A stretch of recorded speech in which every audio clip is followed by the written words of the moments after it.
ସମସ୍ତଙ୍କୁ ହାପି ରଜ। ମୋ ଯେତେ ଭାଇ ଭଉଣୀ ସାଙ୍ଗସାଥି ଅଛନ୍ତି ସମସ୍ତଙ୍କୁ ହାପି ରଜ 14, 15, 16। ତୁ ତା ଭିତରେ ଗୋଟେ ଛୋଟ ଦୁଃଖର କାହାଣୀ। ଆଉ କଣ କହିବି। କାଲି ଆମେ ଯାଇଥିଲୁ ବାପ ପୁଅ ମାର୍କେଟ ବୋଲି। ହଉ ଠିକ ଅଛି, ଗଲୁ ତ ଗଲୁ। ମତେ ମୋ ପୁଅ କହୁଥିଲା ବହୁତ ଦିନ ପୂର୍ବରୁ, ବାପା ମତେ ଗୋଟେ ରିମୋଟ କଣ୍ଟ୍ରୋଲ ହେଲିକପ୍ଟର ଦରକାର। ହଁ ଆଣିଆ ଆଣିଆ ଆଉ।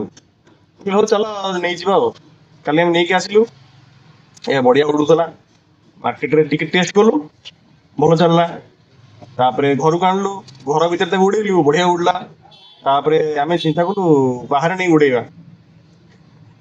ମୋ ପୁଅ କହିଲା ବାବା ବାହାରେ ନେଇ ଉଡେଇବା, ଦେଖିବା କେମିତି ଉଡୁଛି। ଉଡେଇଛୁ ତ କେତେ ମାତ୍ର 5-10 ମିନିଟ୍ ହବ। ପବନ ଦଉଥିଲା ଟିକେ ଟିକେ। ସେ ଲାଷ୍ଟ ମୋମେଣ୍ଟରେ ଏତେ ହାଇଟ ରେ ଗଲା, ଆଉ ରିମୋଟ କଣ୍ଟ୍ରୋଲ ରେଞ୍ଜ ପାଇଲାନି। ସେ ଲାଷ୍ଟକୁ କଣ ଉଡିକି ପଳେଇଲା। ମାନେ ମୋ ପୁଅ କାନ୍ଦିକି ଉଛନ, ବାବା ଉଡିକି ପଳେଇଲା। ସେପଟେ ବିଲ୍ଡିଂରେ ଯୋଉ ଲୋକ ଠିଆ ହେଇଥିଲେ, ସେମାନେ ବି ଦେଖୁଥାନ୍ତି। ସେମାନେ କଣ କରିବେ, ଏତେ ହାଇଟ ରେ ଥିଲା ଯେ ମାନେ କୁଆଡେ ଉଡିକି ପଳେଇଲା କେହି ଦେଖିପାରିଲେନି। ଆମେ ଲାଷ୍ଟକୁ ବାପ ପୁଅ ଗଲୁ ଖୋଜିବା ପାଇଁ। ରାତି ଅଧରେ ଗଲୁ, 7-8ଟା ରାତି ହେଇଥିଲା। କୋଉଠି ପଡିଛି କଣ ପଡିଛି, କାଳେ କାହା ବିଲ୍ଡିଂ ଉପରେ ପଡିଥିବ କଣ ହେଇଥିବ, ବି ମିଳିଲାନି।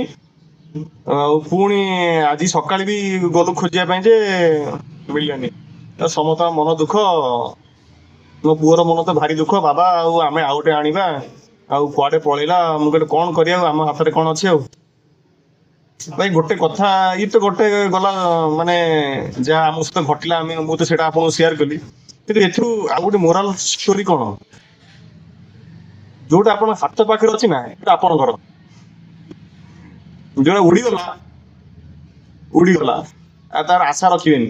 ଯଦି ଆସିଲା ତାହେଲେ ଆପଣଙ୍କ ଭାଗ୍ୟ, ଯଦି ନ ଆସିଲା ତାହେଲେ ସେଇଟା ଆପଣଙ୍କର କେବେ ନଥିଲା।